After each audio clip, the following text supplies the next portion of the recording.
Hi everyone. By the end of this class, you'll learn how to talk about future plans. You'll also learn how to use be going to and will as you're expressing your future plans. For example, I'm going to go to France for my next vacation.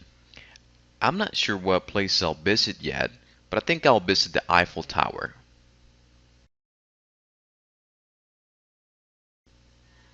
Before I explain the grammar involved in this lesson, I would like to play an audio program to illustrate how this topic is used. Your task is to listen carefully and take notes as I'll ask a few questions about this listening activity at the end.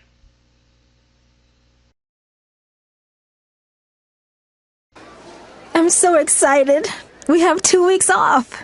What are you going to do? I'm not sure. I guess I'll just stay home.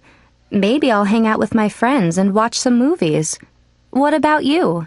Any plans? Yeah, I'm going to relax at the beach with my cousin.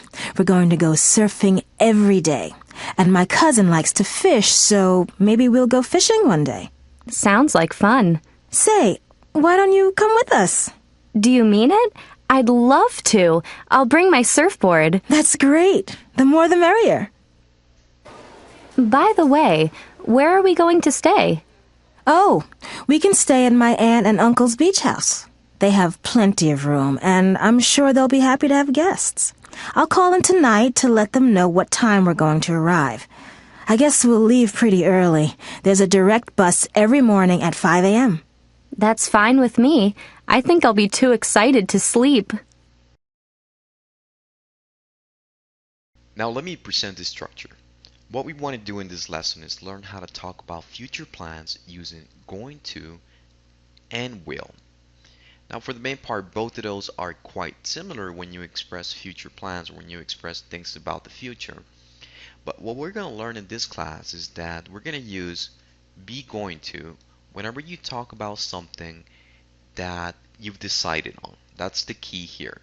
Something that you've decided on, we're going to use be going to. So let me give you a quick example about that.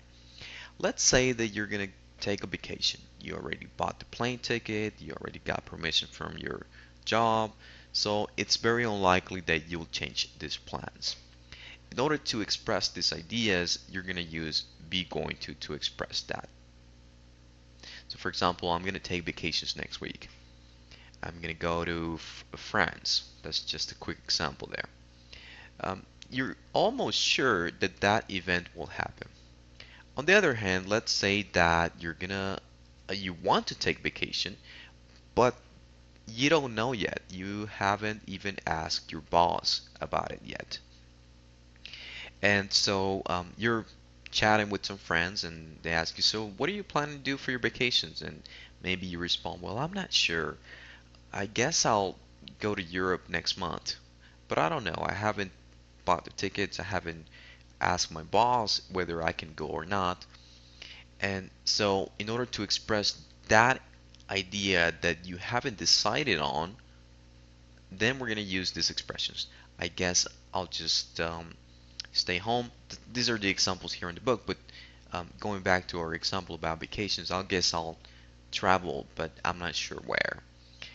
Maybe I'll go somewhere in Europe. I probably will go somewhere in Europe. And I mean, those are just my examples on how you will use these expressions. But the idea here is that if you're thinking about something that you're not sure about whether that will happen or not, then you're going to use these expressions towards the right. And that's the difference that we're going to learn in this particular class. So quickly before we talk about this particular chart, what I would like to do is just present the structure on how to form sentences with be going to. So the examples on the left side of this chart. In order for us to express our thoughts and ideas about the future with be going to, we're going to have some sort of subject. So in this case, I'm going to say, I'm going to stay home for the weekend. Okay? That's what I want to express. And so in order for us to form that idea, I'm going to have some sort of subject. This is going to follow the verb to be. and then this is going to follow going to. If you notice, going to is some kind of auxiliary to form our ideas in the future. And then this is going to follow the verb in its present form, and then whatever complements. So like in this case, I'm going to stay home for the weekend, right? So this is what I've decided on doing. That's my plan.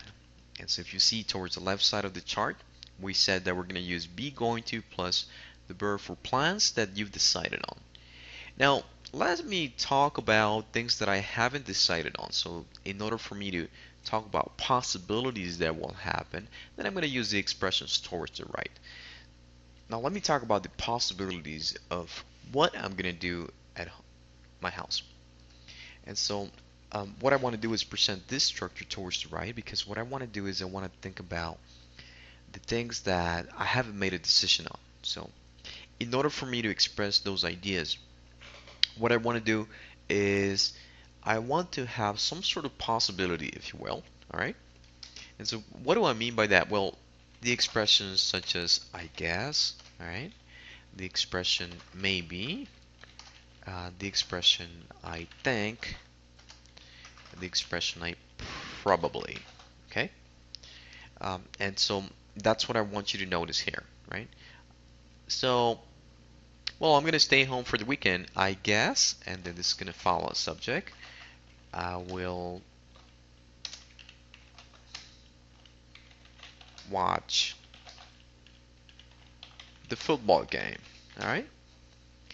And so I could do the same thing for the rest of the possibilities that I mentioned. These are just words that will guide me towards expressing that this is not something that I've decided on. Maybe I'll watch the football game. I think I'll watch the football game. I probably will watch the football game. Now, with this last one here, I would like for you to pay attention to that one. This is not going to follow the subject, okay? It will just continue to follow. I probably will watch the football game. But for the rest, you will need that subject there in the middle, okay? I guess I'll watch the football game. Maybe I'll watch the football game. I think I'll watch the football game. But however, with this one, you don't want to use a subject there in the middle. I probably will watch the football game. The last thing that I would like for you to do is to think about your next vacation and make a plan of where you want to go, and then within that plan think of all the possibilities, and of course use this topic that we're covering today in class. So you may use these questions to help you with this exercise. How are you going to spend your next vacation? Where are you going to go? When are you going to take your next vacation? How long are you going to be on vacation? Now, if you look at, let's say, the second question, where are you going to go? You might have decided to take your vacation and you might know exactly where to go. And then again, you might not. So if you're sure about it, then you're going to use the expressions towards the left. You're going to use be going to plus whatever complement that exists. So you're going to use I'm going to go to Europe. All right, that could be your plan. But if you don't know, you haven't decided on, I'm not sure of where I'm going to go. I guess I'll travel, but I don't know where. And so you'll use the expressions towards the right side of this chart.